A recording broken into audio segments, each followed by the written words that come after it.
नमस्ते बच्चों, आज हम आधार रेखा मूल्यांकन भाग 2 पढ़ेंगे।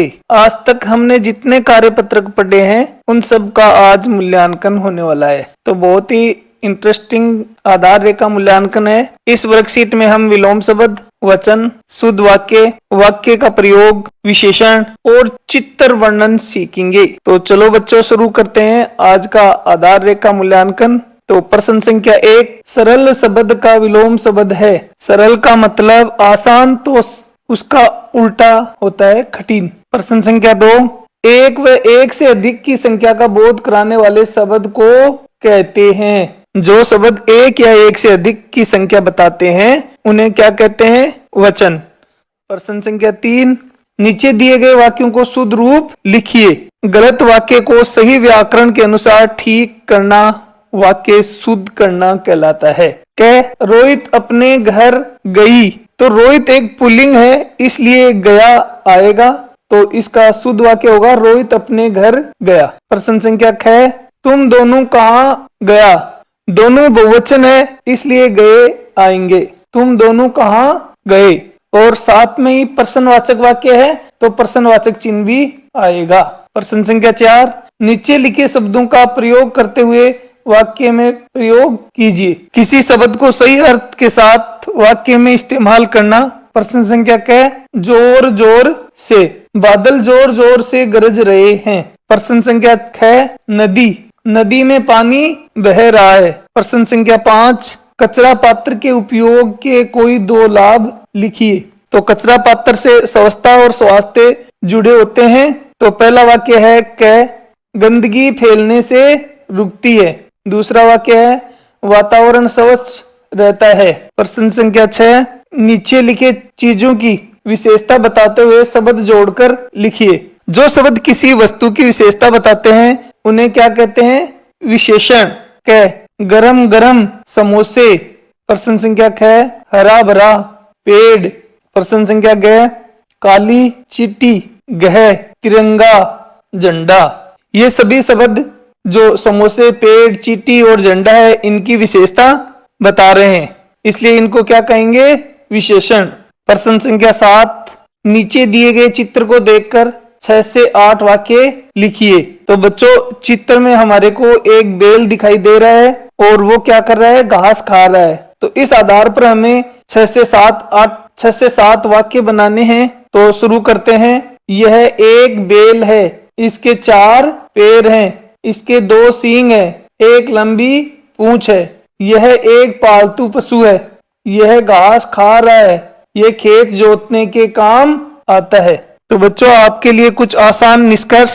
विलोम शब्द हमने सीखा, उल्टा अर्थ, एक से अनेक होते हैं वो वचन, शुद्ध वाक्य, सही लिंग और वचन, विशेषण, गुण बताने वाले शब्द विशेषण होते हैं।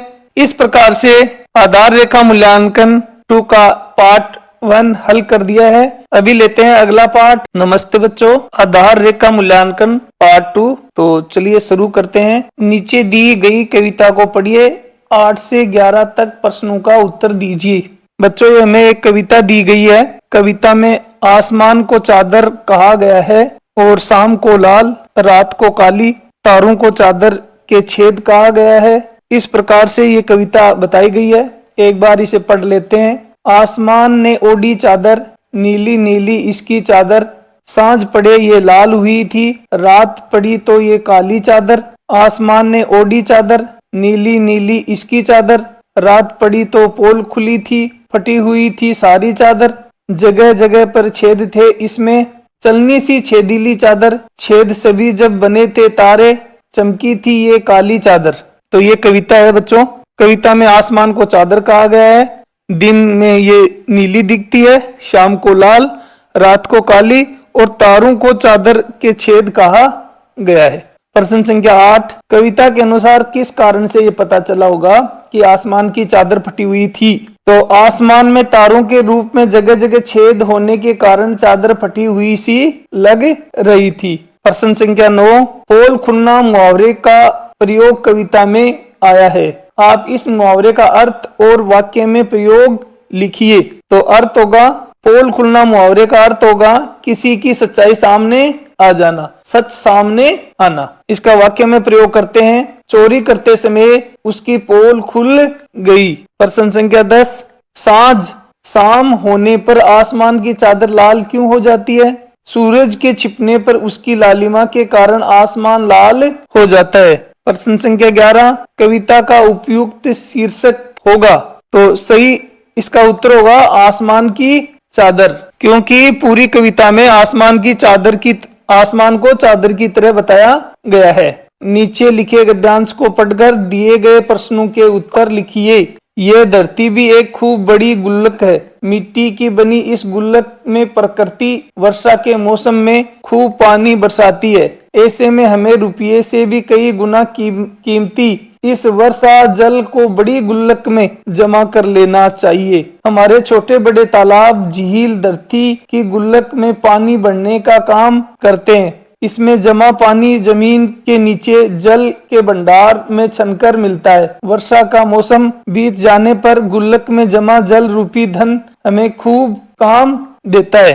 तो प्रश्न संख्या 12 लेते हैं। विशाल गुल्लक किसे कहा गया है? धरती को विशाल गुल्लक कहा गया है। प्रश्न संख्या 13, बरसात का पानी जमीन में किस प्रकार से मिल जाता है? बरसात का पानी तालाबों, झीलों में इकट्ठा होकर जमीन के अंदर रिसकर मिल जाता है। प्रश्न संख्या 14, बरसात के मौसम के बीत जाने के बाद हमें पानी कहां से प्राप्त होता है? हमें पानी जमीन के नीचे जल के भंडार से मिलता है। प्रश्न संख्या 15, बरसात के जल को हम किस प्रकार सहेज सकते हैं? हम बरसात के जल को तालाब, झील और टाके बनाकर सहेज सकते हैं। तो बच्चों सभी प्रश्न इस गद्यांश के अंदर से इनका उत्तर लिखा है।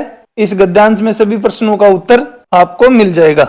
मैंने यहाँ पर सारे प्रश्नों को हल करके आपके सामने लिख दिया है, आप यहाँ से कर लीजिए। बच्चों इस चैप्टर के कुछ आसान निष्कर्ष हैं आपके लिए।